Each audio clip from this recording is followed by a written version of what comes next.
Nail polish یا مہندی لگا کر گھر سے باہر جانا. کیا عورت نیل پالش یا مہندی لگا کر بغیر ہاتھ کو ڈھکے گھر سے باہر نکل سکتی ہے؟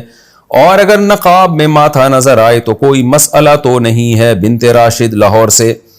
دیکھیں اس کا تعلق فتنے سے. عورت کو چاہیے اپنا پورا پراپر جسم ڈھکے, پورا جسم پراپر طریقے سے ڈھکے, اور اس میں ہاتھوں میں بھی گلوز پہنے. جوان لڑکی کے لیے یہی پردہ شریعت کی نظر میں پسندیدہ ہے, بہتر ہے. لیکن اگر کوئی نہیں کرتی, ہاتھ کھل جاتے ہیں اس کے, یا تھوڑی بہت پیشانی کا حصہ نظر آ جاتا ہے, تو بھی مکروہ ہے, ناپسندیدہ ہے. لیکن ظاہر ہے اس طرح حرام نہیں کہیں گے اس کو, جس طرح چہرہ کھولنا یا بالکل ہی بال کھول کے گھومنا. تو مشورہ تو یہی ہے, شریعت کا حکم بھی یہی ہے کہ پراپر پورا پردہ کریں. خاص طور پہ اگر ہاتھوں میں مہندی لگی ہے تو یہ چیز فتنے کا ذریعہ بنتی ہے, اور مردوں کی طبیعت مائل کرنے کا ذریعہ بنتی ہے. تو ہر وہ کام جس سے مرد کی طبیعت جوان عورت کی طرف مائل ہو, اسلام نے اس پہ پابندی لگائی ہے. بیمار والد کی نمازوں کا فدیہ. میرے والد صاحب